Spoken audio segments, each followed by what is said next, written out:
A solitary bell rings out in Hiroshima, marking 80 years since the United States dropped the atomic bomb on that Japanese city, hastening the end to World War II. This morning, the country's prime minister and other officials laid flowers at the city's memorial for the victims. Others showed up earlier in the morning to pray and to remember the victims in their own way. Survivors say it's important to remember what happened on August 6, 1945. In 10 and 20 years, there will be no one left to pass on this sad and painful experience. That's why I want to share as much as I can.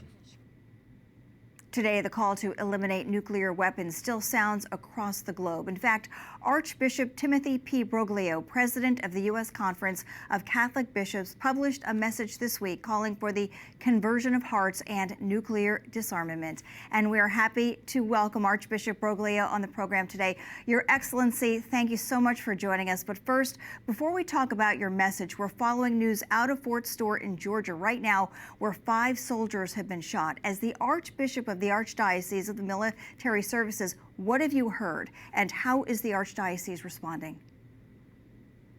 Well, the Archdiocese obviously responds with prayers for the victims and their families, and also prayers in the hopes that they might, that these shootings might not be fatal. I tried to contact the chaplain, the Catholic priest who's at Fort Stewart, but unfortunately I was unable to reach him. Probably because he's involved in some of the first response.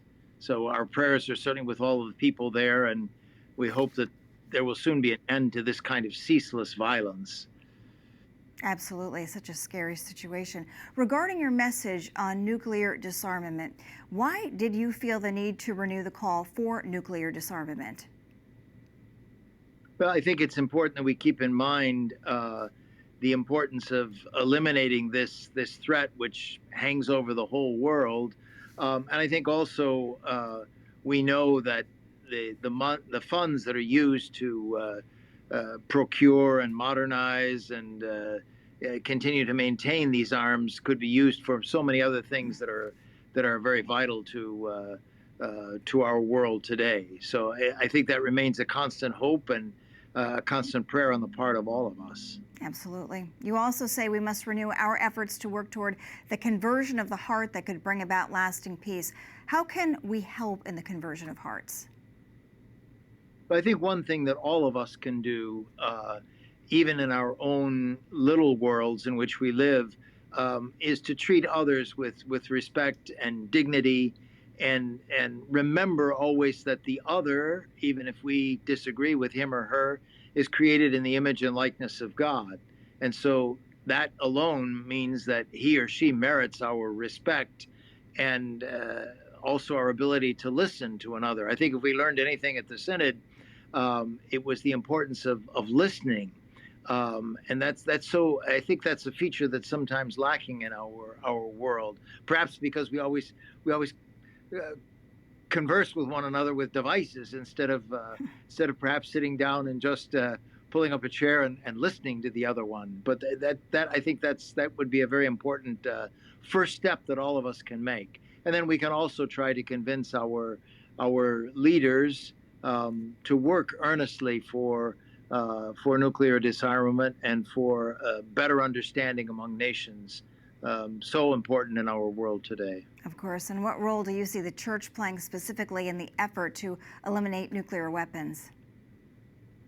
Well, I think the Church can always be an advocate for the elimination of these weapons. I realize that it has to be a multi-partisan.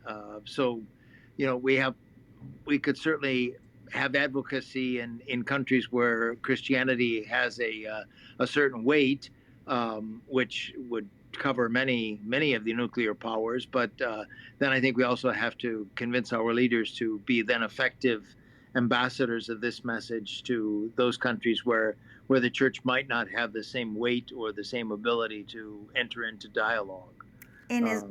But certainly try to continue to work for this goal. Of course. And in his message to the Bishop of Hiroshima just yesterday, Pope Leo expressed his respect and affection for the survivors of the bombing. How do you think that message was received by the Catholic faithful in Japan? Well, I'm sure they were happy that the Holy Father was close to them in this particular anniversary, and that's really all. That's the most that we can do in this kind of a situation is express our remembrance, our prayers, our hopes that as I said in my message, that these kinds of situations that push powers to these drastic decisions that they not be repeated. Archbishop Broglio, thank you so much for your thoughts today. You're very, very welcome. Happy to be with you.